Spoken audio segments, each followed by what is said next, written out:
সপ্তম শ্রেণীর শিক্ষার্থী বন্ধুরা, তোমাদের সবাইকে স্বাগতম জানাচ্ছি তোমাদের বাংলার নতুন আরেকটি ক্লাসে। এটি হচ্ছে তোমাদের তৃতীয় অধ্যায়, অর্থ বুঝে বাক্য লিখি যে অধ্যায়টি রয়েছে, এই অধ্যায়ের দ্বিতীয় পর্বের ক্লাস। তো আজকের পর্বে আমরা তোমাদের বাক্যের শ্রেণী নিয়ে আলোচনা করব। ভাব প্রকাশের ধরন অনুযায়ী বাক্যকে বিবৃতিবাচক, প্রশ্নবাচক, অনুজ্ঞাবাচক ও আবেগবাচক এই চার ভাগে আমরা ভাগ করতে পারি। যেমন আমরা যদি প্রথম বাক্যটা দেখি, বিবৃতিবাচক বাক্য।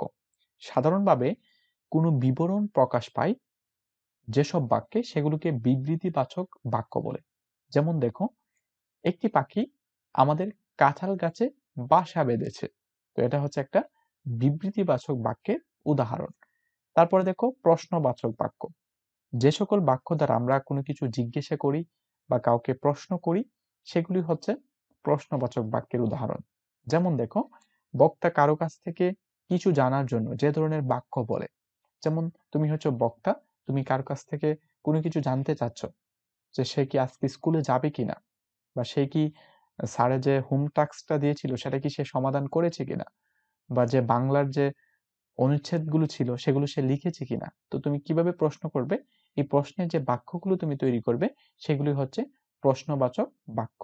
ঠিক আছে? যেমন দেখো, প্রশ্ন কেমন হতে পারে, কোন পাখি তোমাদের কাঁঠাল গাছে বাসা বেঁধেছে। দেখো, কোন পাখি তোমাদের কাঁঠাল গাছে বাসা বেঁধেছে, এটা হচ্ছে একটা প্রশ্নবাচক বাক্য। এবং একটা কথা তোমাদের মনে রাখতে হবে, যে প্রত্যেকটি প্রশ্নবাচক বাক্যেই তোমাদের এই যে প্রশ্নসূচক চিহ্ন, সেটা তোমাদেরকে ব্যবহার করতে হবে। ঠিক আছে? তো সেটা সম্পর্কে তোমরা জ্যোতিচিহ্নের যে টপিকটা রয়েছে সেখানে তোমরা বিস্তারিত জানতে পারবে। তারপরে তৃতীয়ত যে প্রকারভেদটা রয়েছে সেটা হচ্ছে অনুজ্ঞাবাচক বাক্য। তো যে সকল বাক্য দ্বারা আমরা কাউকে কোনো আদেশ, নিষেধ, অনুরোধ, প্রার্থনা ইত্যাদি বোঝাই বা বোঝাতে ব্যবহার করি, সেগুলি হচ্ছে অনুজ্ঞাবাচক বাক্য।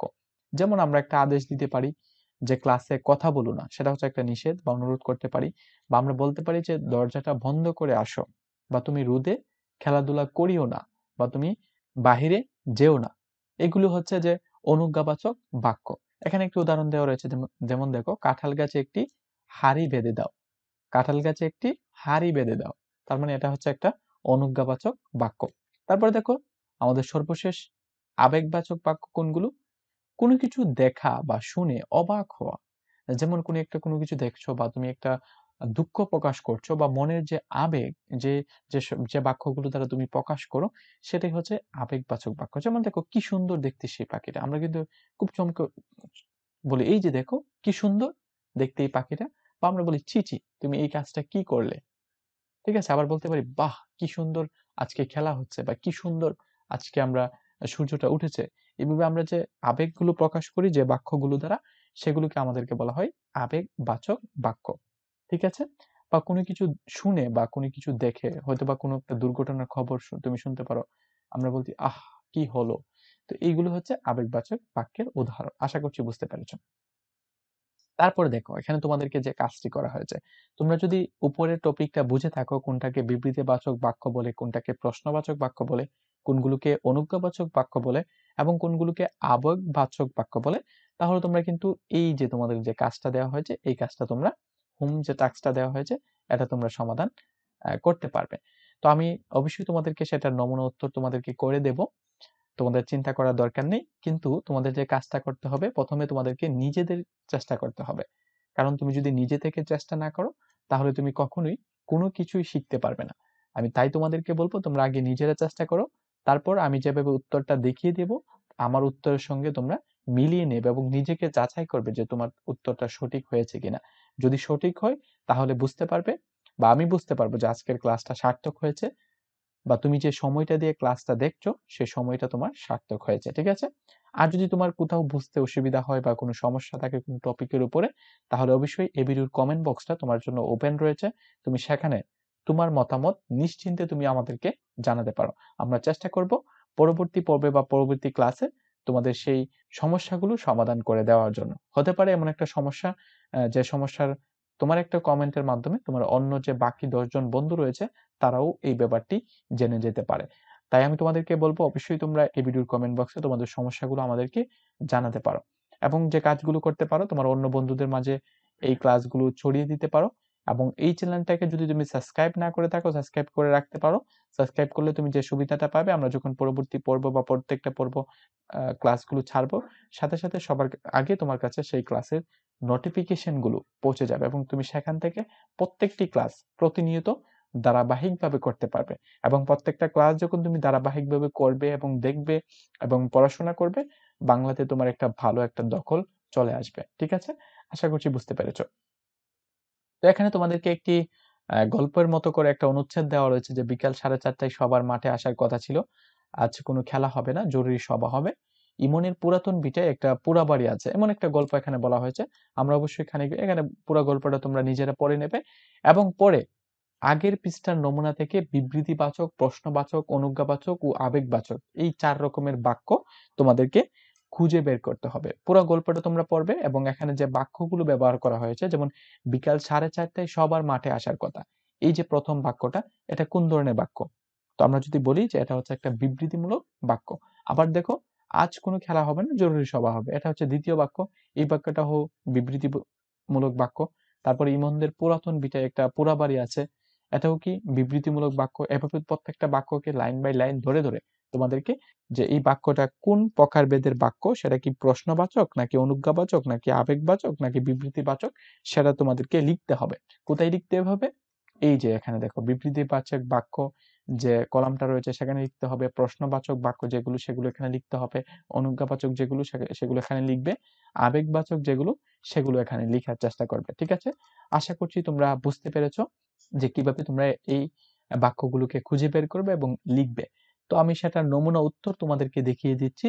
তো প্রথমে তোমরা নিজেরা এগুলো লিখবে, লিখে আমার উত্তরের সঙ্গে তোমরা মিলিয়ে নেওয়ার চেষ্টা করবে। তো চলো আমরা নমুনা উত্তরে চলে যাই। শিক্ষার্থী বন্ধুরা, এই হচ্ছে তোমাদের যে গল্পটা দেওয়া হয়েছিল সেই গল্পের নমুনা উত্তর, যে কোন বাক্যগুলো হচ্ছে বিবৃতিবাচক বাক্য। তো এখানে আমরা প্রায় 9টার মতো বাক্য লিখেছি। এখানে আরো বাক্য রয়েছে, তোমরা সেগুলো নিজেরা লেখার চেষ্টা করবে। এখানে প্রথম যে বাক্য সেটা হচ্ছে বিকাল 4:30টায় সবার মাঠে আসার কথা। এটা হচ্ছে বিবৃতিবাচক। তারপরে আজ খেলা হবে না, জরুরি সভা হবে, এটা হচ্ছে বিবৃতিবাচক। ইমনদের পুরাতন ভিটায় একটা পোড়া বাড়ি আছে, এটা হচ্ছে বিবৃতিবাচক। সেখানে কয়েকদিন ধরে কিছু অপরিচিত লোকের আনাগোনা দেখা যাচ্ছে, এটা হচ্ছে একটা বিবৃতিবাচক বাক্য। তারপরে কামাল বলেছিল ওখানে গুপ্তধন থাকতে পারে, এটা হচ্ছে বিবৃতিবাচক বাক্য। আমার অবশ্য খানিক বই বই করছে, এটা হচ্ছে বিবৃতিবাচক। তাছাড়া লোকগুলো হয়তো গুপ্তধন খুঁজতে আসেনি, অন্য কাজে এসেছে, ঠিক আছে, তবু সেখানে যেতে আমার বই করবে, এটা হচ্ছে একটা বাক্য। তারপরে দিনের বেলাতেও বাড়ির ভিতরটা অন্ধকার হয়ে থাকে। তারপর এখান থেকে আমরা প্রশ্নবাচক যে বাক্যগুলো খুঁজে পাই সেগুলো হচ্ছে, কিরে ইমন, ওই বাড়িতে গুপ্তধন আছে নাকি? এই যে দেখো, প্রশ্নবাচক প্রত্যেকটা বাক্যে কিন্তু এই যে প্রশ্নসূচক যে চিহ্ন, এটা কিন্তু তোমাদেরকে অবশ্যই ব্যবহার করতে হবে। ঠিক আছে? অবশ্যই এটা ব্যবহার করতে হবে। কিরে ইমন, ওই বাড়িতে গুপ্তধন আছে নাকি? আরেকটা যে তারা প্রশ্ন করবে, কারা প্রশ্ন করবে, এখানে কি করছো তোমরা, তখন আমরা কি উত্তর দেব? এই যে বাক্যগুলো সেগুলো হচ্ছে প্রশ্নবাচক বাক্য।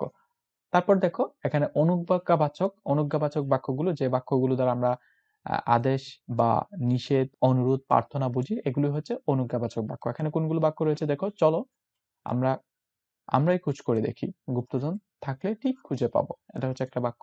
দ্বিতীয় যে বাক্য সেটা হচ্ছে, এখানে আর আসবে না, এখানে আর আসবে না। তৃতীয় বাক্য, যাও চলে যাও, আমরা তাকে কি করলাম, একটা আদেশ দিলাম, এই যে যাও, তুমি এখানে আর থেকো না, এটা এখান থেকে চলে যাও, এটা হচ্ছে অনুজ্ঞাবাচক বাক্য। তারপরে দেখো আবেগবাচক বাক্য, যে বাক্যগুলো দ্বারা আমরা আবেগ বোঝাই, যেমন দেখো, তাই নাকি, আমি তো জানি না। তাই নাকি, এটা কিন্তু আমরা খুব অবাক হয়ে বলি যে তাই নাকি, আমি তো এই ব্যাপারটা জানি না। কেউ আমাদেরকে এসে বলতে পারে যে তুমি কি এই এই যে ঘটনাটা ঘটলো সেটা কি তুমি জানো?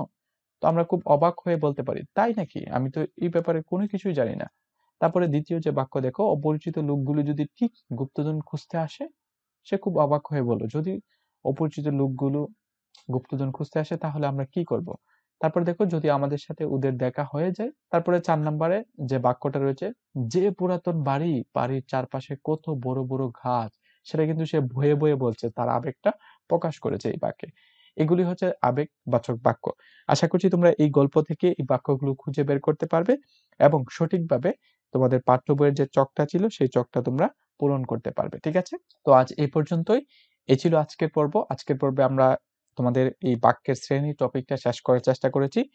পরবর্তী পর্বে আমরা তোমাদের দ্বিতীয় যে পরিচ্ছেদ শব্দের গঠন সেটা নিয়ে তোমাদের সঙ্গে আলোচনা করার চেষ্টা করব।